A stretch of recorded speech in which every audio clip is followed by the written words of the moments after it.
Yo, what's up, guys? Welcome to NFL Live Before Lock for the Monday Night Showdown, presented by Awesemo.com. I'm Alex Baker, and joined today by Kyle Dvorchak. Kyle, how you doing today, man?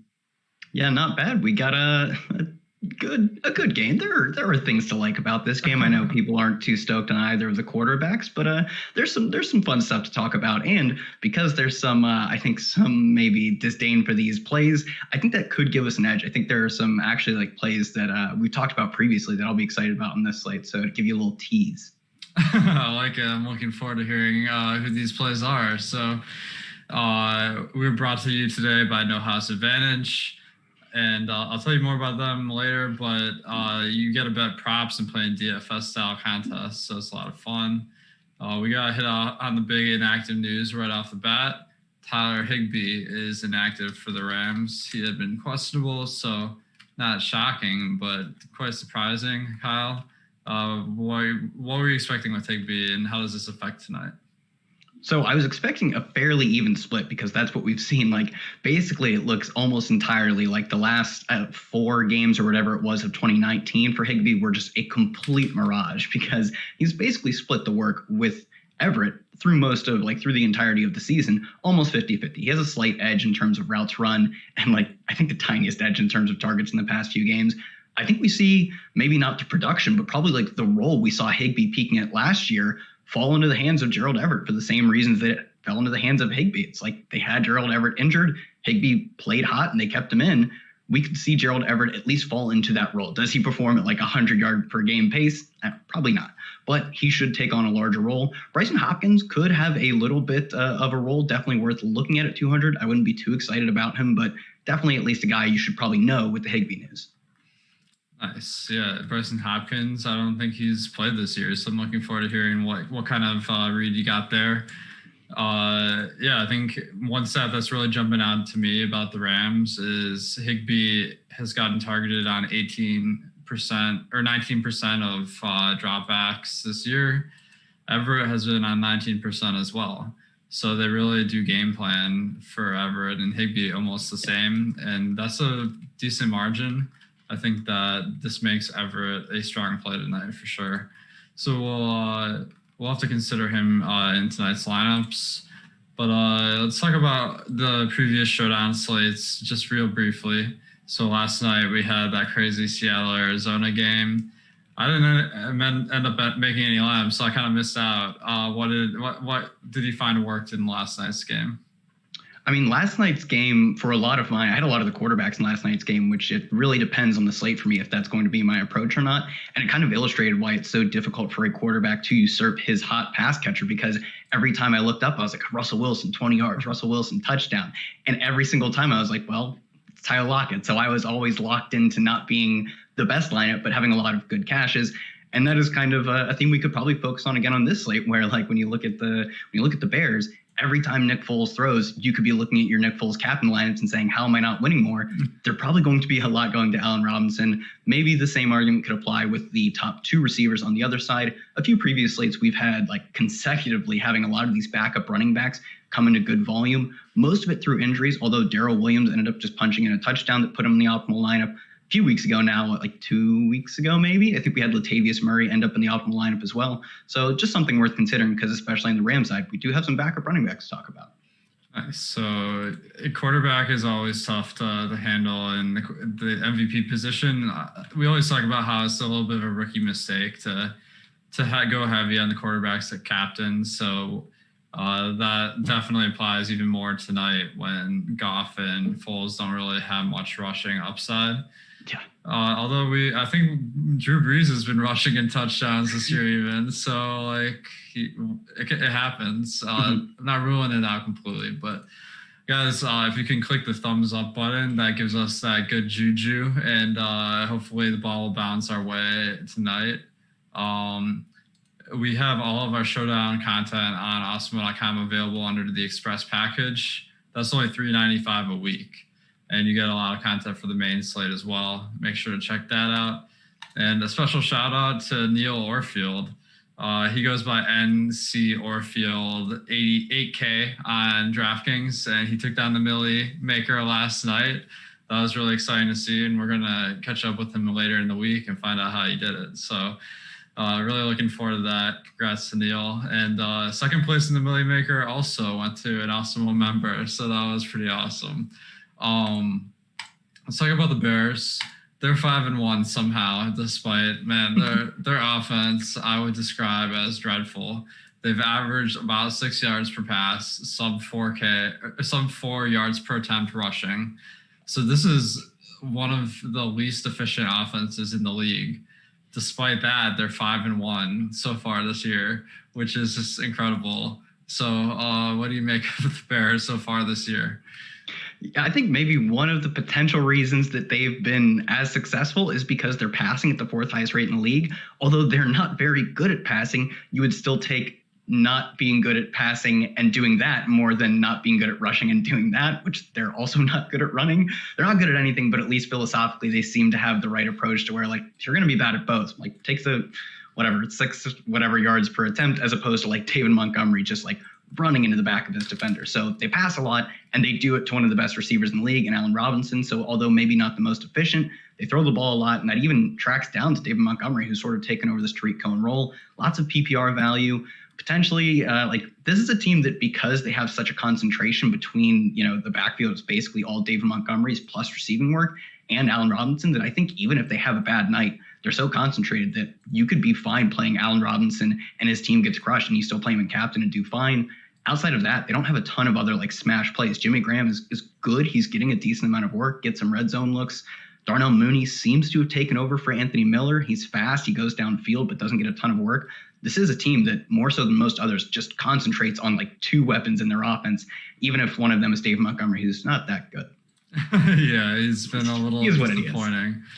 He had one game where he scored 20 fantasy points, but he's still trying to recreate that magic. But when you add all the numbers up, he looks like a really solid play.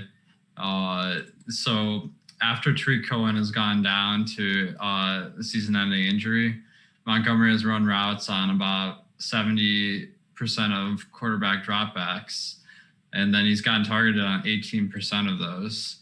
So really good PPR volume you can expect from Montgomery, and he's getting some of those higher quality routes now that Tariq Cohen is sidelined. At backup running back, they have Cordarrelle Patterson now. But you'd think that given he's a converted wide receiver, he'd be running the routes, but so far it hasn't really been the case. So do you think Cordarrelle Patterson is in play, or like what are you going to do with this backup running back?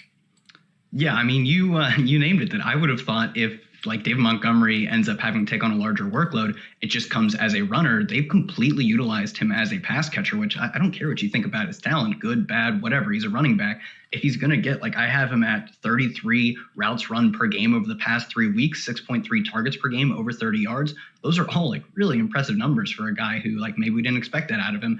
And that has obviously had a negative, or just maybe it hasn't led to the positive impact we would have thought on Cordarrelle Patterson. I think he's in play. It wouldn't make him a core part of my strategy. In regards to David Montgomery, like, definitely rag on his talents. He's probably not that good. I don't care. He gets the ball a ton. That's perfectly fine for me. In a game where, can you say that about the other running backs on the other side of the ball? I'm not sure you can. So I think David Montgomery, talent or not, is a great play. Cordarrelle Patterson, I don't know. I'm not too big on Cordarrelle Patterson. They're better cheap plays in my opinion. I wouldn't X him out entirely though. Yeah, I think that maybe a guy that you can consider if you like in some of the larger field stuff, you need one guy that just is unexpected. He'd fit that bill, and there is some sort of narrative to maybe think that he'll get more of a workload as Tariq Cohen is sidelined, but it just hasn't happened yet. Now, we're talking a lot about how Allen Robinson is having a great year despite bad quarterback play. He's gotten 66 targets in the first 6 weeks, 11 targets a game, and he does pretty well with them. So he's clearly the number one guy in Chicago. Then it seems like we got 2A, 2B, and 2C with Anthony Miller, Darnell Mooney, and Jimmy Graham. So all three of them have had moments, but no one has really impressed a ton. What are you looking for as far as other Bears pass catchers? Yeah, like I said before, Jimmy Graham is probably a fine play. I'll talk about him a little bit in the prop section because I like some Jimmy Graham props, as ugly as it might be. I think we're just going to continue to see Darnell Mooney run more routes and continue to get targeted more, or at least as much as Anthony Miller. It's basically been the trend over the past 3 weeks. He's run 15 more routes over the past 3 weeks, and on the season, he has a 21% air yard share and a 13% target share. Both numbers are pretty significantly ahead of Anthony Miller. You know, it's not a crazy gap, but in terms of a showdown slate, that could be the difference. So I do like Darnell Mooney more in terms of just the raw projection. I think he probably just gets more looks in the passing game, but it does depend on what the field does. If the field thinks that like Anthony Miller is dusted, maybe he's a guy who could get you a bit contrarian in the largest tournaments. But in the narrow scope of just these two players, I do like Mooney more. Jimmy Graham is at least modestly interesting. Like, he has touchdown potential. I think he was in the winning lineup of their game versus Tampa Bay because he does get some looks in the red zone. Not a guy I'm like overly optimistic about, but he's going to be on the field for probably the second most receiving snaps outside of Allen Robinson. That's pretty good. So like Jimmy Graham, I do think Mooney has a ton of splash play upside. Anthony Miller is more of just like, if you want to get contrarian, he certainly fits that bill. And he's not like dusted. He's still, I would describe him, like you said, as like a 2B or C player. Yeah, I think Darnell Mooney is definitely the most exciting of the bunch because, I mean, he's a rookie. He's playing more than Anthony Miller. Anthony Miller has been targeted at a lower rate this year than Mooney. So, I mean, Mooney looks like a really solid play. That being said, I still only have 1 point of projection in between the two. Darnell Mooney I have for 8.4, Miller for 7.4. And the projections are free today, so make sure to check that out. And Jimmy Graham I have at 8. So these all are within 1 point range. And I'm kind of thinking, like, when we have guys that are so closely together, if you're in a tournament situation, the tiebreaker for me is the ownership. Yep. And I'm pulling up the ownership now. Darnell Mooney is projected to be in 22% of lineups. Jimmy Graham is projected to be in 25%. Anthony Miller, 16%. So pretty close, to be honest, there. But Miller, it seems like maybe people are sleeping on him because he's the cheapest of the bunch too. Or Jimmy Graham at 7,200 on DraftKings is far more expensive. But I mean, we know that he's not quite the exceptional tight end that he once was. So that's kind of how I think about this, using the projections and ownership on the site. Now, let's talk about, are there any other players on the Bears that you might be keeping an eye out for?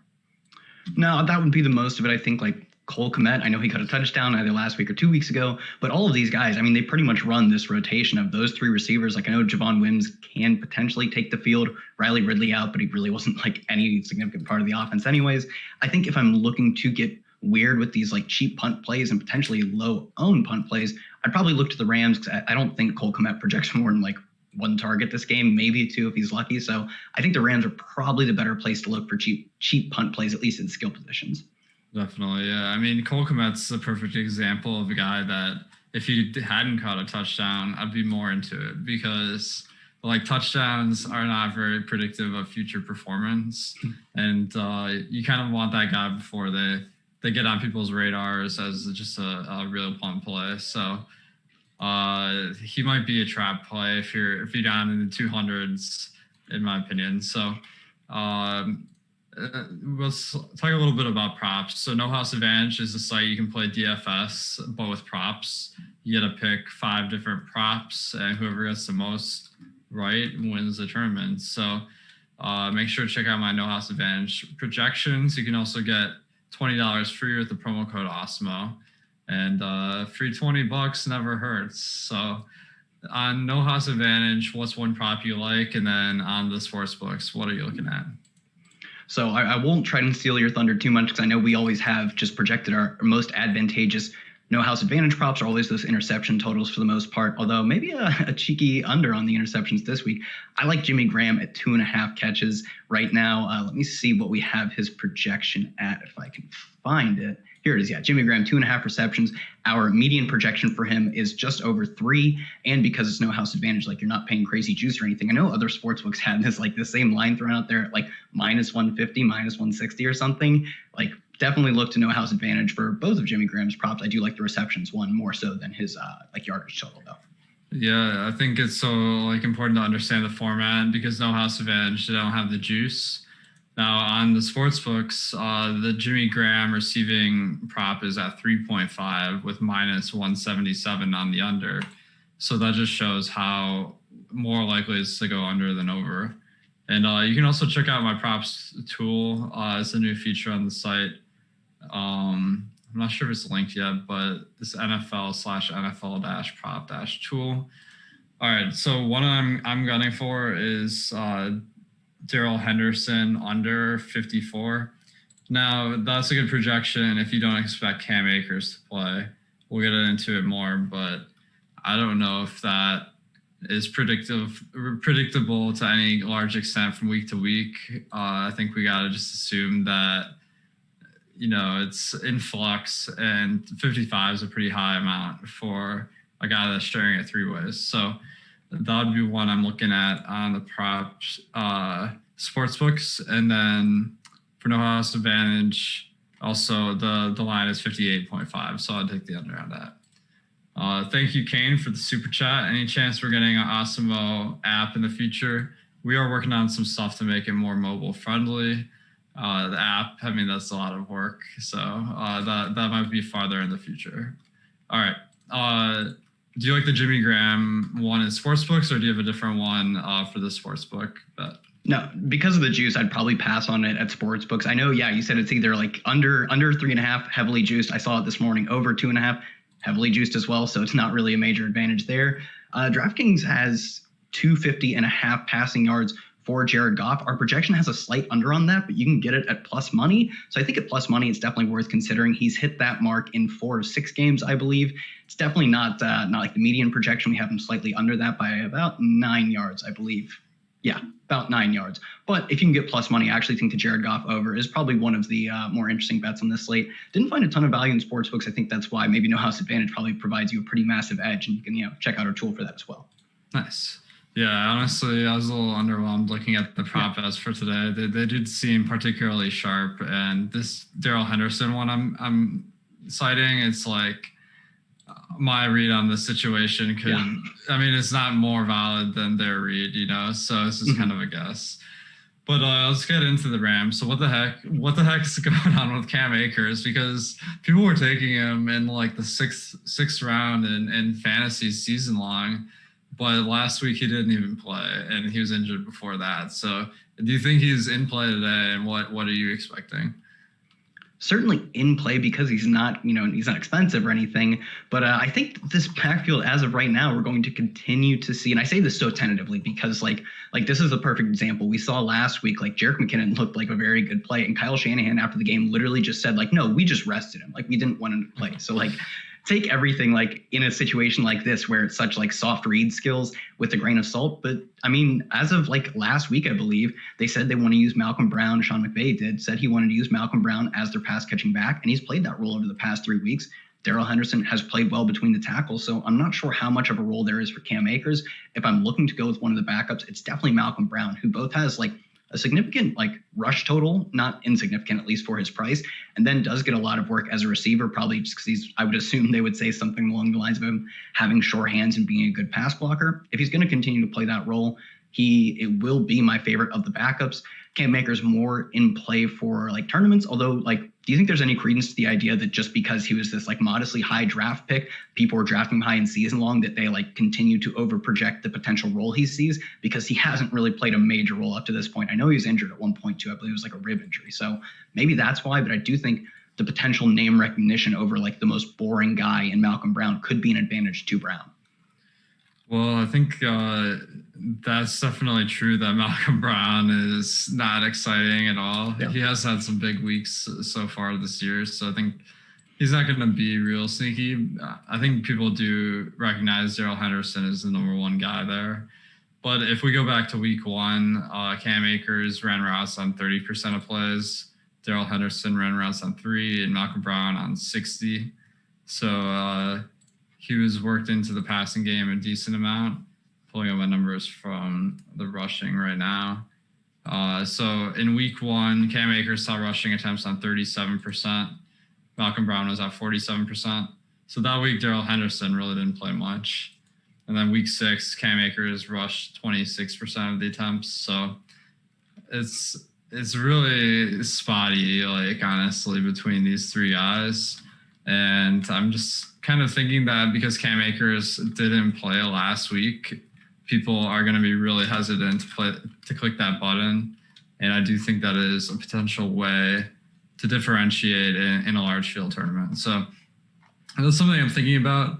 But obviously, whenever I recommend someone that didn't play the previous week, be very cautious about what lineups you're putting that in. I'm really thinking million maker here because we do have a big prize up on DraftKings.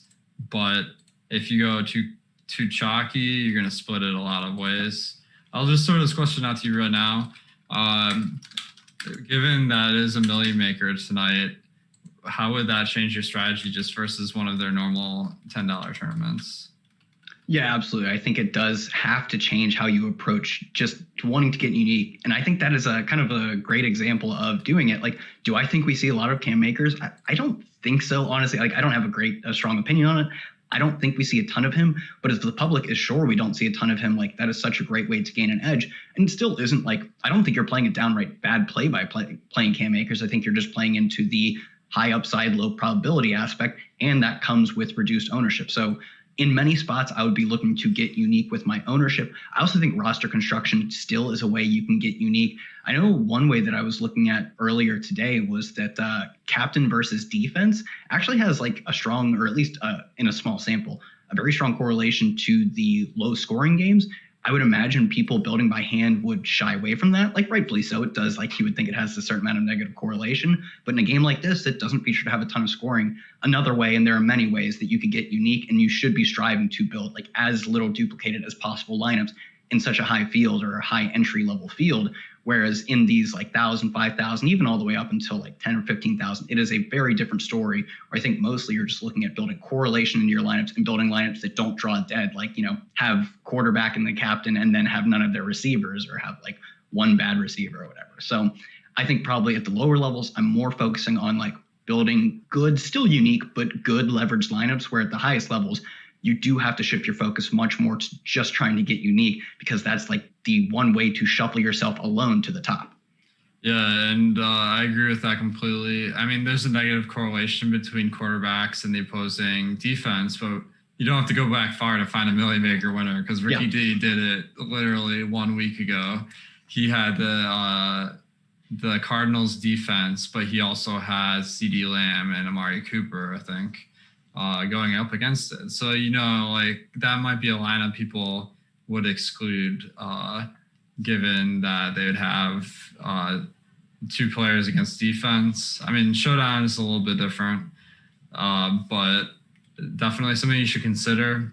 I use Fantasy Cruncher to make my Showdown lineups to make sure that you set to allow defense versus position in the tool, because otherwise you're not going to be able to get the defense. Personally, I like taking the defense because they're usually pretty low owned, and they can score points in touchdowns, which is a big advantage. All right, let's talk about the Rams passing, because they have been a low volume passing offense. They've run a surprising amount this year. But you got 2 really solid receivers in Robert Woods and Cooper Kupp. And now with Tyler Higbee out, I think we got to look at Gerald Everett as an amazing value. So how are you rating these guys? Yeah, so we talked about Gerald Everett a little bit. I'll just touch on it again, that I do think he takes on not maybe the entirety of the Tyler Higbee role, but like he probably does consume both. He keeps his own role and then plays a lot where Tyler Higbee would have. In terms of the receivers, like you talked about this earlier, I think it was in regards to Anthony Miller, Jimmy Graham, and Darnell Mooney. Both projected very similarly. In terms of the volume, Cooper Kupp and Robert Woods have been like the Spider-Man meme of looking at each other. Cooper Kupp, 44 targets, 316 air yards, 5 red zone targets. Robert Woods, 2 less targets, about 30 more air yards, 5 red zone targets as well. Like, they are basically getting the exact same volume. Cooper Kupp marginally more expensive. Doesn't really matter. The only thing I would lean on, and this is what you talked about, is right now our top showdown and single game plays tool does have Cooper Kupp as slightly less popular in the captain and does give him a slightly better chance of being the top optimal captain. So basically, when we had the ownership saying one thing, the volume says, well, there's probably not much of a difference between these guys. I lean Cooper Kupp here, and I think, like you said, Gerald Everett, just simply a great value. And maybe because it's late inactive and he wasn't like a lock to be inactive, could have like less ownership than maybe would be optimal. Definitely. I think as people that are paying a lot of attention, we may overrate Gerald Everett's ownership tonight because, he's just not a sexy play, like, in general. So people aren't going to go back and change all their lineups to get him in there, most likely. So I think if you're playing in fields that aren't filled with sharp players, which is anything below $20 probably, Gerald Everett really stands out as an amazing play. He's actually not that cheap at 4,800. They kind of did hedge a little bit, but that makes him a pretty solid option when compared to the defense and kicker as far as what you're getting for your money. So that's something I'm considering. Josh Reynolds at 2,800 is a nice little value play as well. And you were mentioning some maybe sleepers on this Rams team. So who are you looking at? So Van Jefferson basically plays half of the role of Josh Reynolds, but if he gets one or two targets, he does lead the team in ADOT among guys with like double-digit targets. He only needs one or two to get it done. He's cheap and could give you some leverage off of any of the receivers, really, because he does score in or at least he would hypothetically score in large chunks and droves. The running backs, I think Malcolm Brown, not necessarily a sleeper, but a good value play. Not sure exactly. They have both like Johnny Munt, I believe, and Bryson Hopkins. I would imagine Bryson Hopkins, I believe the rookie, would get more work potentially, but it would be like Cole Kmet levels of work. It's not anything like noticeable, but like you said, at least he won't have the notoriety of a Cole Kmet potentially. I wouldn't look at these guys too much. I think specifically John Reynolds and Van Jefferson are both pretty interesting plays on the slate. John Reynolds being probably the more popular, and rightfully so. Van Jefferson does need like a long one to really pay off his value because he doesn't get a lot of targets. But I don't hate him. I think he probably falls into the range of guys you're mostly looking at the Millie Maker, whereas like John Reynolds actually comes into just simply a solid value. Anything below that where you're not focusing as much on getting like solely built lineups. Yeah, definitely. Reynolds, he's putting up amount of work with 21 targets over 6 games that you could consider in pretty much any format, where Van Jefferson, 11 targets so far, as you said, half of that.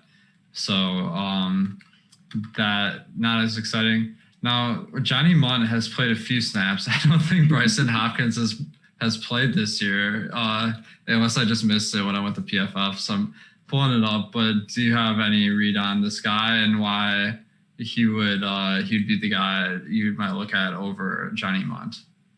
Yeah, only because I believe he is a rookie, and I would imagine that Johnny Munt is simply this role player, whereas like if they have one guy who they have long-term investment in, it would be Bryson Hopkins.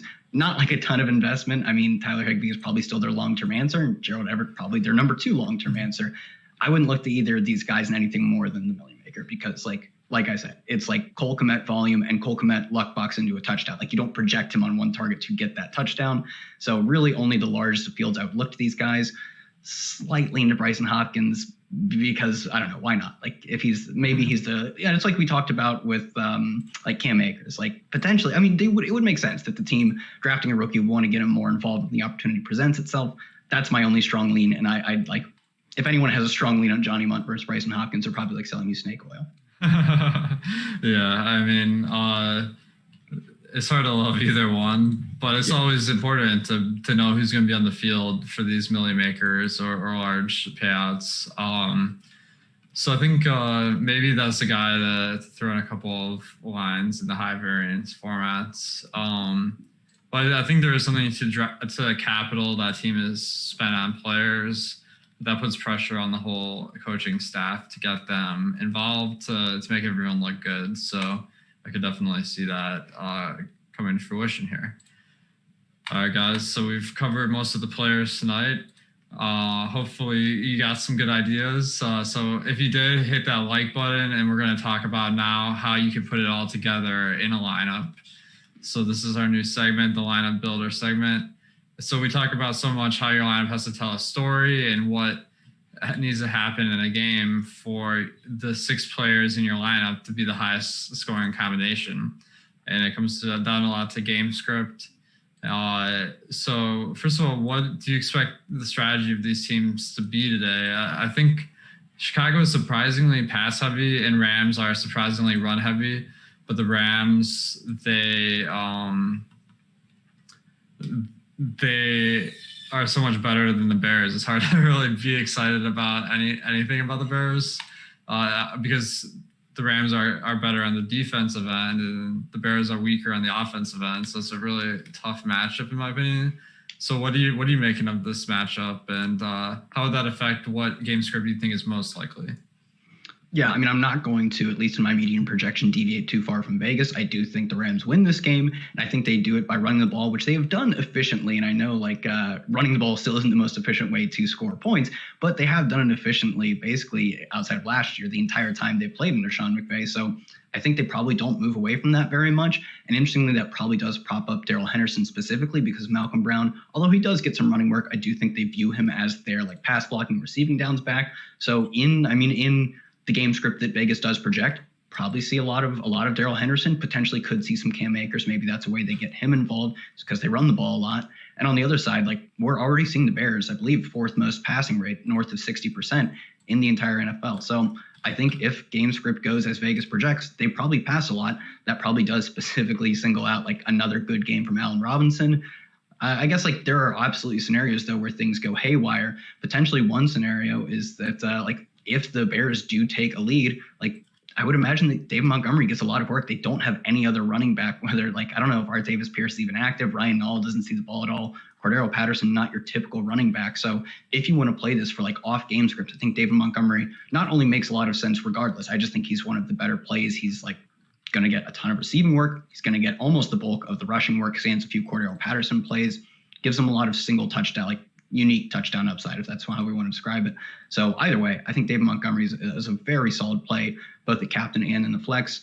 Darrell Henderson is a good play if things go as planned, but not only do things have to go as Vegas plans them, things also have to go as planned with this Rams backfield, which is very tentative.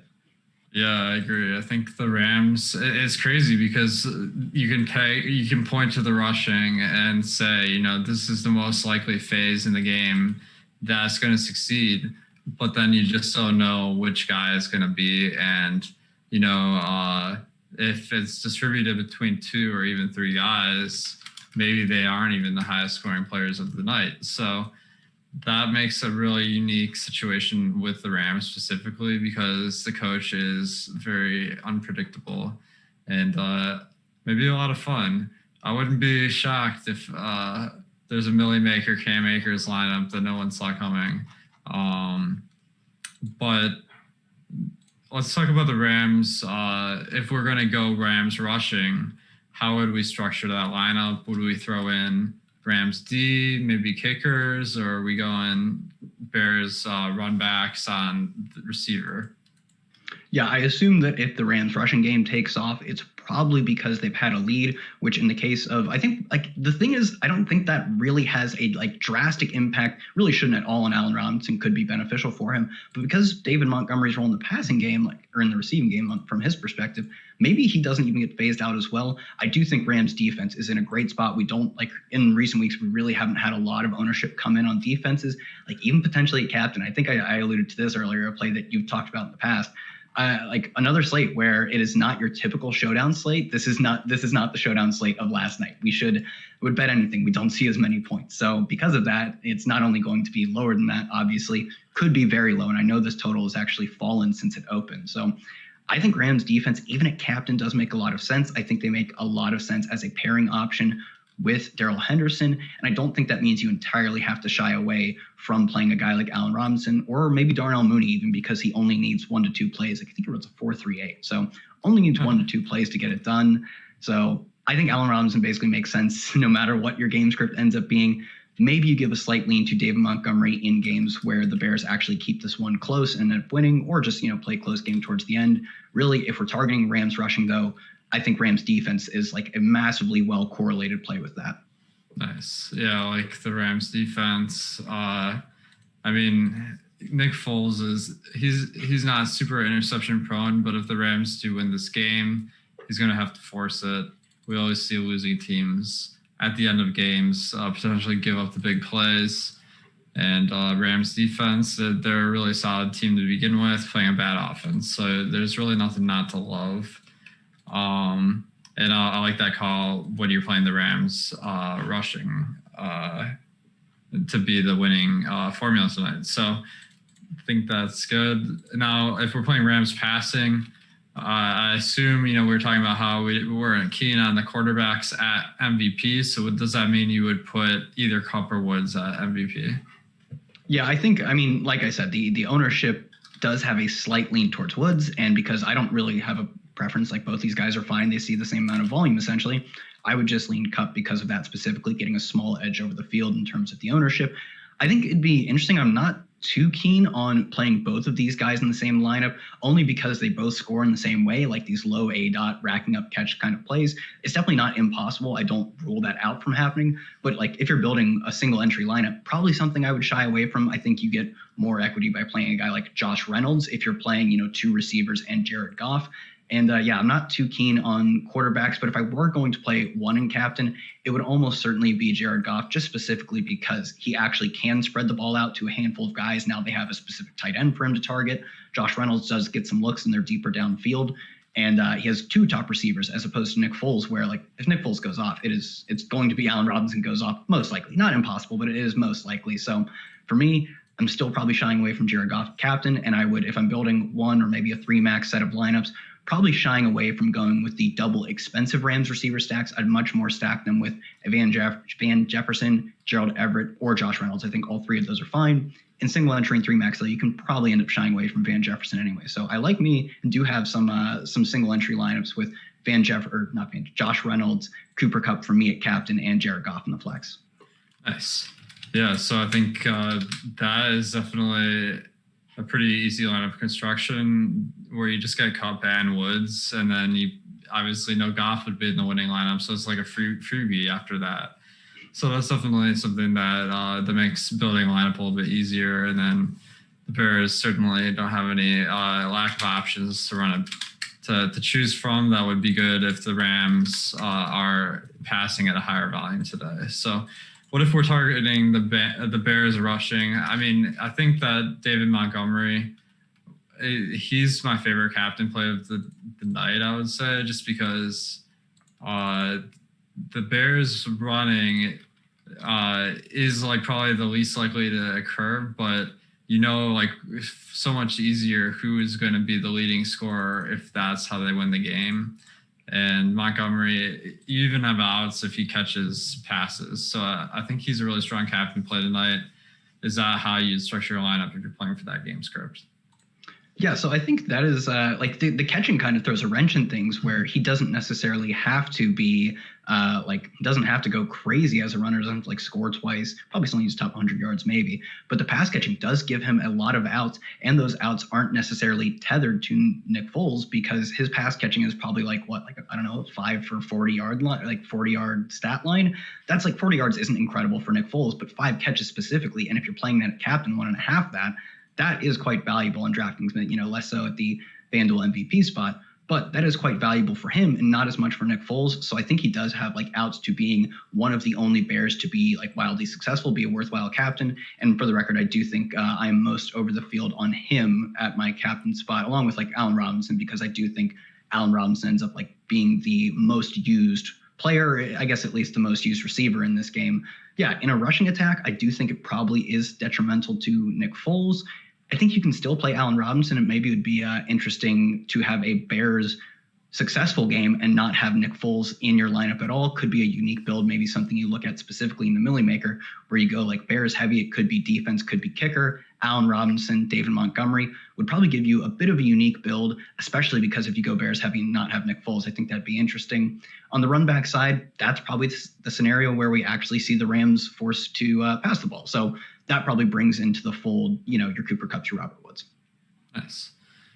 Now, if we target the Bears receiving, this is an interesting choice for me because if we have Allen Robinson at captain, can we get contrarian but not having Nick Foles, or would you just lock him in? Like usually if you have the receiver captain, it's like you almost certainly want the quarterback. But with a guy like Robinson, like there's a chance that he gets so many yards and receiving points that maybe Foles doesn't get there. But maybe I'm just trying to be too fancy and people aren't really paying enough attention. So would Robinson be your captain, or are you also considering some other receivers? Yeah, I think it's like not impossible to see like a Darnell Mooney blow-up game if he catches 2 or 3 long ones. But for the most part, most of my interest in this receiving game is in Allen Robinson. And no, I don't, in my opinion, don't think you're getting too fancy when you're looking at these larger tournaments playing Allen Robinson without Nick Foles, because like you said, I do think maybe one specific way that this happens is if he tops 100 yards and like catches the only Nick Foles touchdown, that could be one way. Or even if he doesn't catch a touchdown, there are no passing touchdowns essentially. Him topping 100 yards, but Nick Foles not topping the 300-yard bonus. If he gets the bonus without Nick Foles getting the bonus, that creates like a large gulf between the two in scoring, and those receptions on top of it, the yardage applying more so fantasy points to Allen Robinson. He could easily be the top, like the optimal captain play and not bring Nick Foles along for the ride, specifically because he's like top 5 in target share, top 10 in air yard share, I believe. He just controls so much of this offense that Nick Foles could have a mediocre night, but all that mediocrity is directed at Allen Robinson. So I do think Allen Robinson sans Nick Foles, Allen Robinson captain is quite a unique way to build. And I think it's probably fairly likely. I don't think it's impossible at all.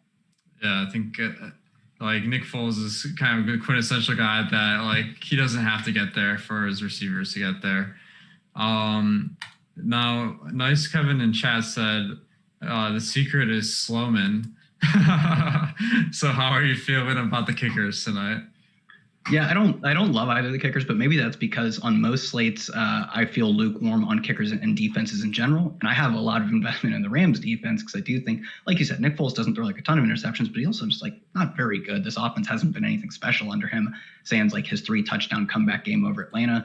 Every game since then, it's been specifically 1 touchdown, 1 interception. The Rams are also top 5 in sacks. So if I'm going to pay for either of the kicker defenses, Rams are my favorite. Rams also don't attempt a ton of field goals, whereas the Bears are just inside the top half in field goals attempted.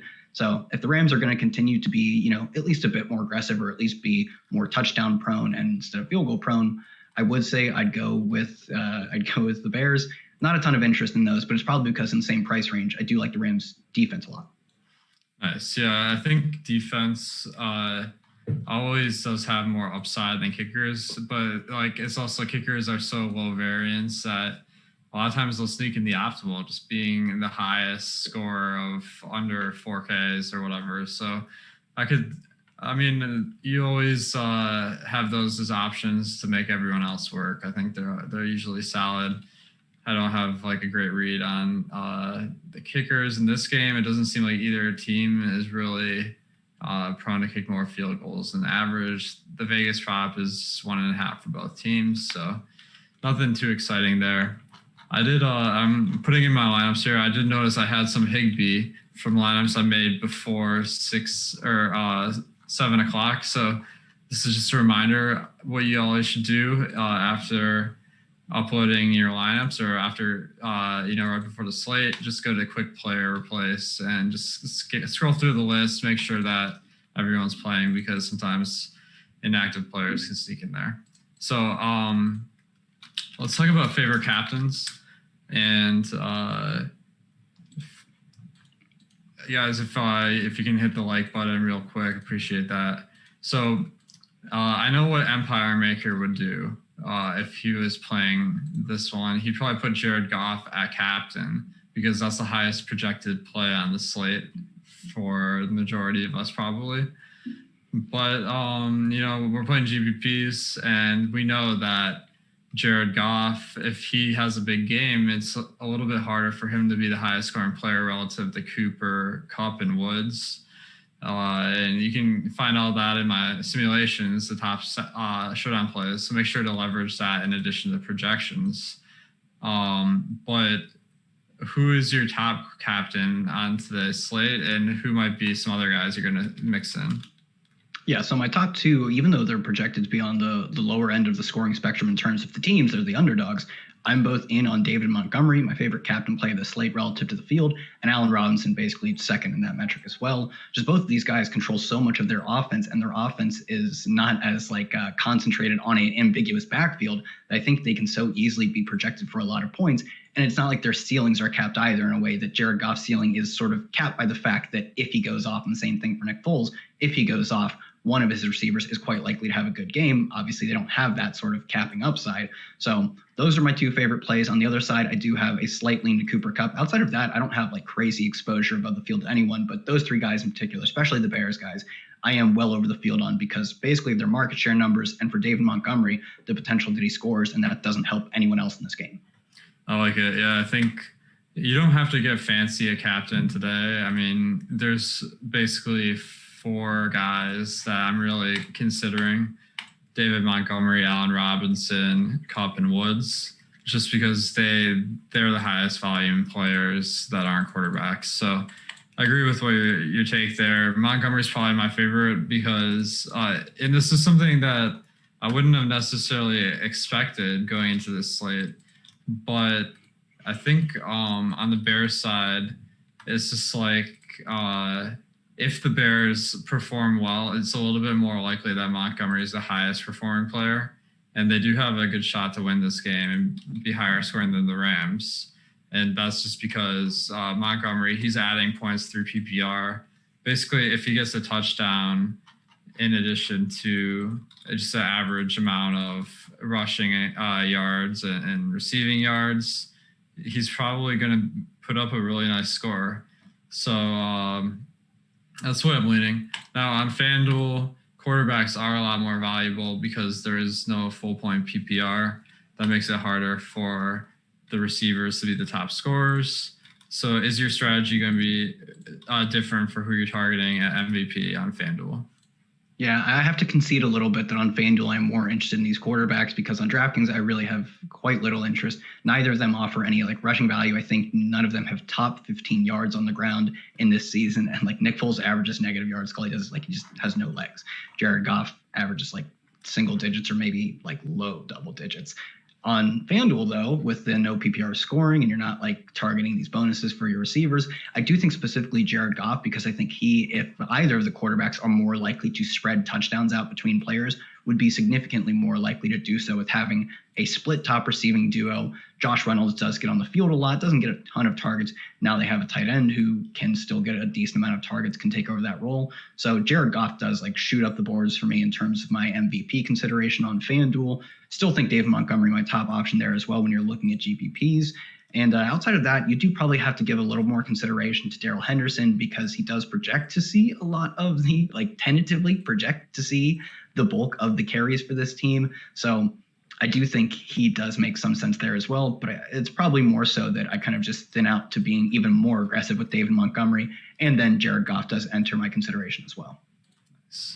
Yeah, I agree. I think that Goff and Foles are definitely more in play on FanDuel, but I also prefer Montgomery to both of them on FanDuel as well, even though the format's not quite as good.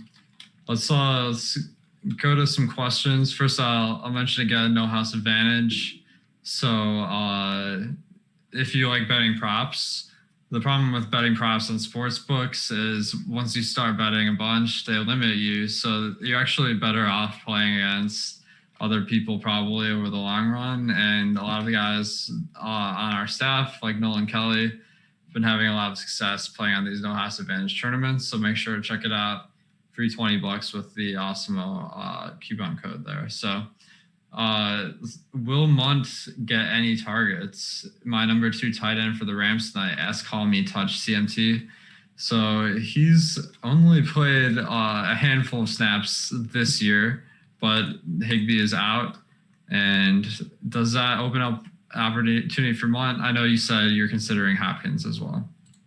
Yeah, I mean, it definitely opens up some opportunity. I don't know. I still think probably the median projection would be 0 for him, but it's not impossible. And it's specifically not impossible because we don't know which one, if either of them are going to see a ton of work. It is interesting that last year when Everett went down, it was mostly the Higbee show. They didn't continue to operate this very heavy 2 tight end rotation. So I don't think we see either of them. I really consider them only in like the Millie Maker tournament. Outside of that, like even if they do get on the field, their chances of scoring are still like quite low. That is really only useful to you if they get on the field, they get a few targets, like maybe just 2 even, and they probably have to like score a touchdown, because like even 200, 1 point at 200 is probably not very useful anyway, like 1.5 points. Probably need at least some juice out of these guys. I don't think you see that. It's certainly not impossible, but just like their low median projection, both being like, not too far off from 0, makes them only like weird tournament flyer plays. Definitely don't come into my normal rotation in anything outside the Millie Maker. Yeah, I mean, the worst feeling in the world is when you get your punt play to score a touchdown and they have like 8 points at 200 and they're not in the winning lineup. And like it's like you hit your pick and it didn't work out. Now, these guys are probably a little bit more than that because the Rams do run out a decent amount of tight end sets, and Everett probably won't see every single route for them. So I think there are going to be opportunities, but Millie Maker only for me, I'd say. Nicholas says in chat, Reynolds or Everett. So I think that one's close. I'll give the lean to Everett. He is a little bit more expensive, but he's getting targeted at 19% of the time he's on the field, and Reynolds is only targeted 14%. And I'm projecting the playing time to be about the same. So which way are you leaning between Reynolds and Everett? Yeah, I would go with Everett as well. It's only a slight lean, but I do think one, like, I think there probably is some credence to the fact that, like, one, he isn't like this household name. He was a late, not obvious inactive. Like, he was definitely Higbee was a late, non-obvious inactive. There was definitely a chance he played. That Everett just goes under-owned relative to the fact that he could end up taking on, like, just the entirety of the tight end work. I think that upside is just as much, if not more, than Reynolds. Both are fine plays. Reynolds a bit cheaper, so maybe if that fits your build better, that's what you go with. But on the whole, I do like Everett a bit more. Nice. Yeah, I think Everett's probably preferable. Henderson / Rams or Goff / Everett. So that's interesting. I think honestly, I think just flip a coin there to me, but I do like the correlation of Goff and Everett, although I guess Henderson and Rams defense maybe have a little bit. Which way would you lean there? Yeah, assuming that, I guess, like, because this is just a question about, I would imagine, one specific lineup, I'd probably go like I'm playing all of these. I'm playing 150, and all of them will be one of these guys. I assume this is like a single entry question. It's not like a crazy Millie Maker field. Maybe it's someone's solo bullet, but I would go with I think you probably just get more points out of playing Goff and Everett, and you get correlation both ways. So just going for like the highest projection, I'm assuming it's not like any crazy field. Maybe if this is your solo bullet, though, you could go with the opposite way. Because I would imagine Goff almost certainly, like the Goff Everett side, probably higher owned. So yeah. If you're trying to get unique, I would go with the running back defense correlation. But if your priority is just putting up points, which in most fields that is closer to the priority, would go with the quarterback here. Nice. I agree. I think that we might have Henderson. He's like a little bit more risky in my opinion because yes. he could get just spelled out of the game here. All right, best deal under 1,000, asked Kyle. Last guy in, I'm guessing. So who are you looking at as far as pure punts? Yeah, as far as pure punts go, like this isn't like the best slate for pure punts. I think how much is Van Jefferson? He's let me see. I have 1,200 projections up here. He's 1,200. Come on, so close. Yeah, under that, it's not a ton of beautiful plays under that. I don't know. I wait. Let me see here. I have. There are like no good plays under 1,000. Do you have like any even like? I guess it's like Johnny Munt or like Bryson Hopkins, I guess, because these guys just could get on the field, and if one of them does run over the other one, like that is certainly like actually becomes valuable. So I'll go with Bryson Hopkins. I guess Johnny Munt also in consideration there as well, though. Yeah, I honestly don't think I have any of these guys. Javon Williams, I think, would be the guy that everyone's going to click because he's always scored a few fantasy points this year, and none of the other guys have scored any. So he stands out as averaging 1.7 fantasy points per game. But I don't love the lineup construction of just saving like maxing out and then completely punting one position. I feel like there might be better ways to build tonight. Richard says, is Cam Akers usable? I think that in any lineup, you need one kind of thing that's going to go right that might not be probable. And I think Cam Akers, the draft capital that the Rams spent on him was significant. He was a second rounder this year. He's been injured a little bit, but I think they still do have incentive to run him out there. But I thought that about Darrell Henderson last year, and he barely played last year. So, What do you think Cam Akers is worth a shot tonight? Definitely worth a shot, because I don't think, it shouldn't carry a ton of ownership. We know this team wants to run the ball a lot. And like I said, we've seen a lot of backup running backs in recent weeks hit. And I don't think that's like a mirage over the past few weeks, because they've been absolutely mashing. But I do think just the way the NFL is structured now, hardly any team is going to run out one running back for all their snaps. In a game where, they put up a few points, that is absolutely a scenario where if they sub in Cam Akers on the right plays, he can either catch some balls and go for them, or could get in on the end zone the way we saw like Darrell Williams. Doesn't get a ton of work, but he gets in on the 20 at one time. He punches it in. So Cam Akers certainly in play. Not huge on him. Good news. I think you were looking at Van Jefferson and captain. He's only 800. He's 1200 captain. So I still don't love Van Jefferson by any means. He's like clearly a number 4 receiver behind two like pretty target-laden number ones, co-number ones, and Josh Reynolds, who plays over him. So technically the best play under 1,000, but like one of the only considerable plays under 1,000. And even then, I'm not like, I don't have very much of it all. I have to check, but have a lot more Josh Reynolds than Van Jefferson. Nice. Yeah. Now that you clarified that he's under 1,200 or under 1,000, yeah, Van Jefferson, he's the guy that's going to play the most of any of those guys by far. Yeah. All right. So, what Rams receivers do you think will have a big game? I think Wood and Kupp, it's a coin flip. Anthony says, why Woods over Kupp? They're so close. Woods runs the ball a little bit and Kupp gets targeted a little bit more. So it's like, I think one of the important things in NFL DFS is not trying too hard to predict, to the point where you know for sure what the right answer is going to be. Because sometimes there's just not one. But how are you feeling about Woods Kupp? No, you said it. We have the slightest of leans, and this is even this is subject to change. It certainly could just be for whatever reason. Kupp comes in as more popular. Right now we have him as slightly less popular than Robert Woods in the captain. And it actually is interestingly flipped in the flex. It's so like I said, I laid out the argument that, Woods has slightly more air yards, 30 more air yards. They both have the exact same amount of red zone looks. And I think there are 2 more targets on the year directed Kupp's way. The volume is the same. The price is essentially the same. The ownership is very similar. The slightest lean to Kupp, he was the touchdown scorer last year, got, I think, a little more work in the red zone maybe. The slightest lean. I really don't have a preference. And like you said, I don't know, why are you spending so much time trying to figure out something that clearly is going to be outside of I don't know, some unknown injury information, is largely something that we can't predict. We use volume to predict things. We have our ownership projections, and volume says that the same ownership projections say they're similar. So no strong lean, I guess. Kupp slightly. We got 30 seconds left. So make sure to get those final changes into your lineups. Who's the last guy in for you? Because I'm browsing my lineups. I'm seeing I got Sam Sloman a ton, and I guess it's just because of how bad the players under 4K are. Aside from Malcolm Brown, I guess you got Anthony Miller, Josh Reynolds. I think there's a decent chance a kicker sneaks in though. What do you make of that?